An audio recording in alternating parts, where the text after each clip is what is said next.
It happened in the early hours of Friday, deep in Borno State, when Nigerian troops holding the line in Azir, Damboa local government area, came under a fierce and coordinated attack by ISWAP fighters.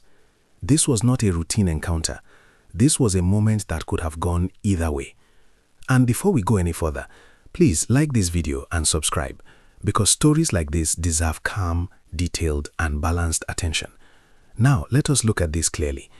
What we are seeing here is another intense chapter in Nigeria's long and painful fight against insurgency in the northeast.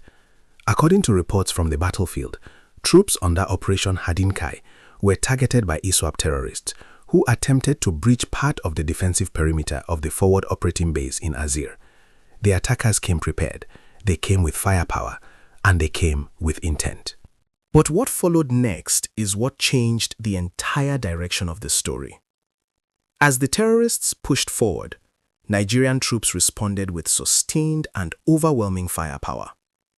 This was not a brief exchange. This was a prolonged firefight that lasted over an hour. And at the most critical point of that engagement, the Nigerian Air Force component of Operation HADIN KAI was called in.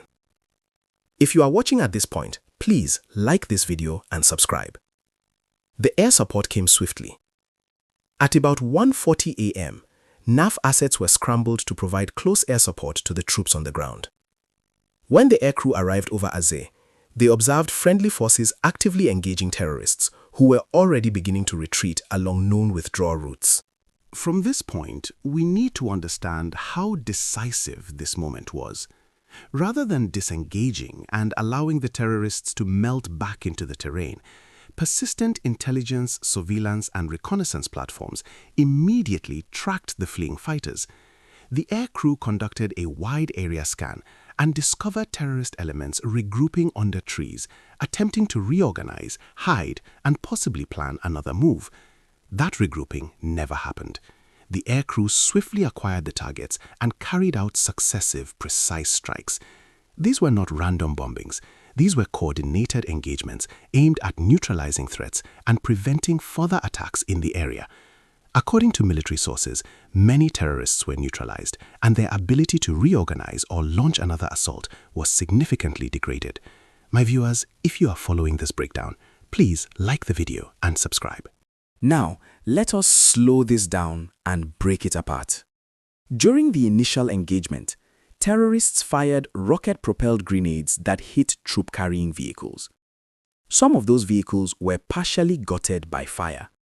This detail matters because it shows how close and dangerous the encounter was. These were not distant exchanges. These were direct hits. Yet, despite that damage, troops maintained control of the situation. This is important from a military and psychological standpoint. Holding ground under pressure is not just about weapons. It is about morale, training, and command structure. The troops did not retreat. They did not lose cohesion. They held their positions until the attackers were forced to withdraw. After the fighting, troops recovered a cache of weapons and ammunition abandoned by the fleeing terrorists. These included a 60mm mortar tube, mortar bombs, locally fabricated explosives, heavy machine gun rounds, and hundreds of rounds of 7.62mm NATO ammunition.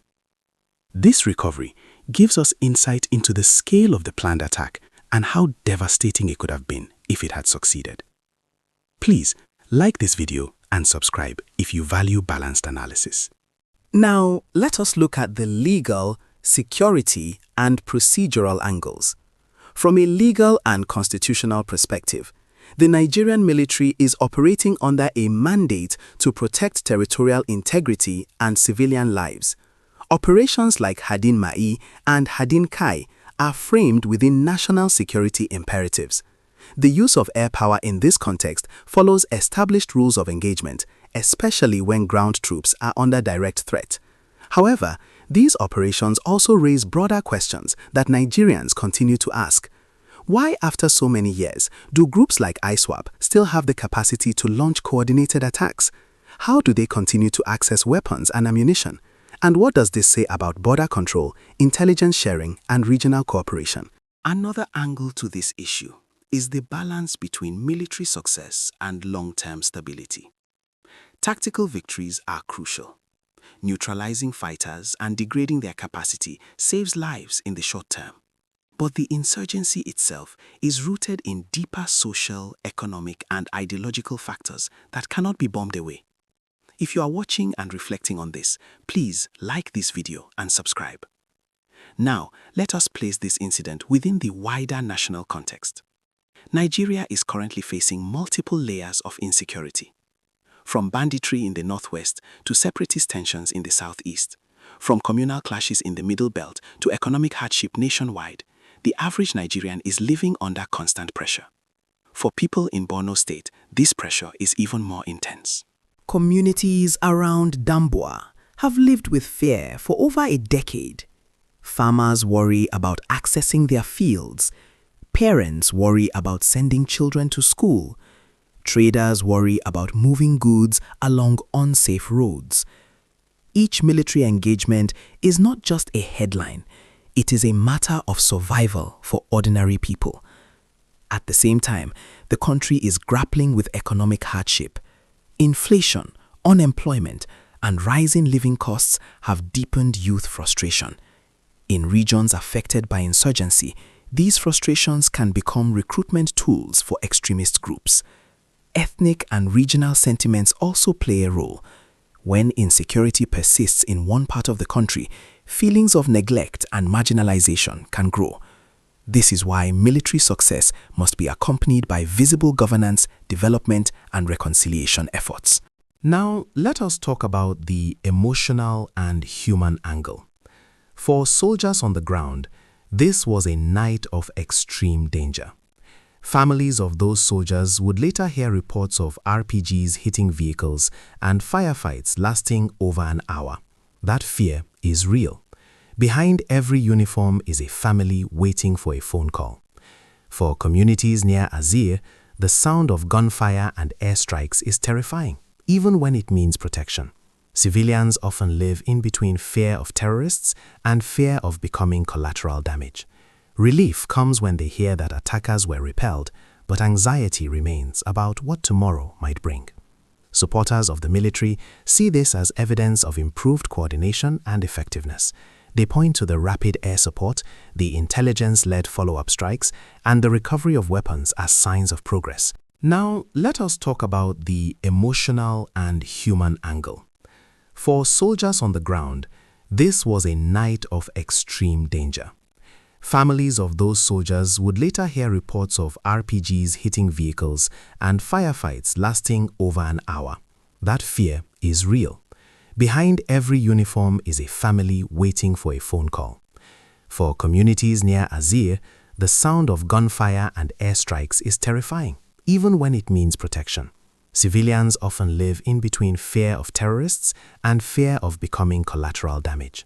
Relief comes when they hear that attackers were repelled, but anxiety remains about what tomorrow might bring. Supporters of the military see this as evidence of improved coordination and effectiveness.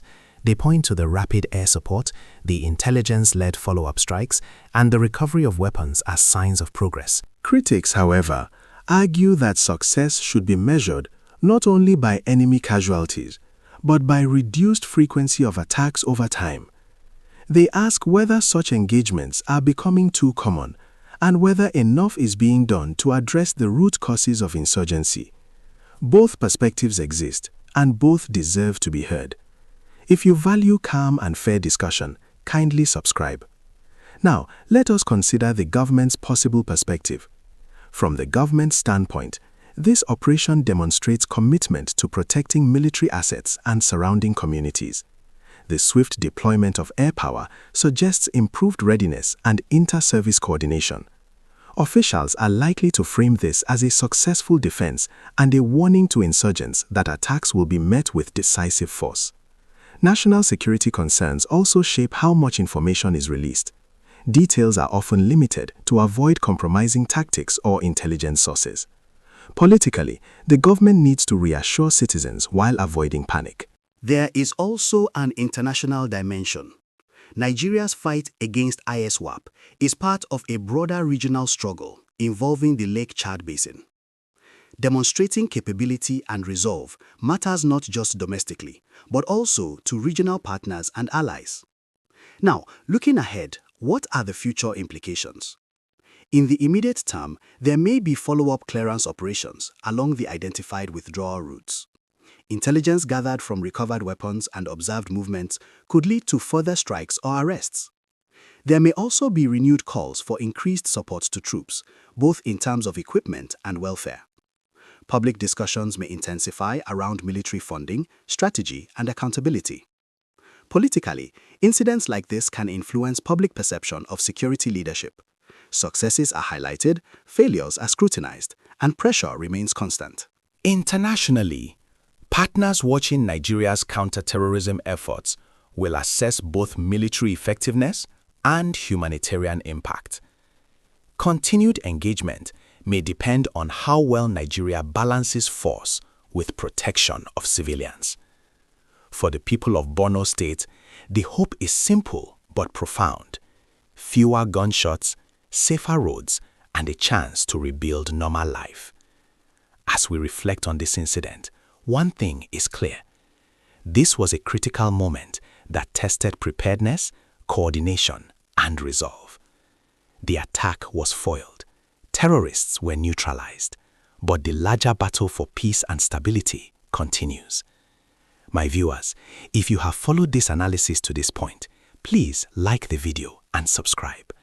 Your engagement helps keep these conversations thoughtful, balanced, and informed.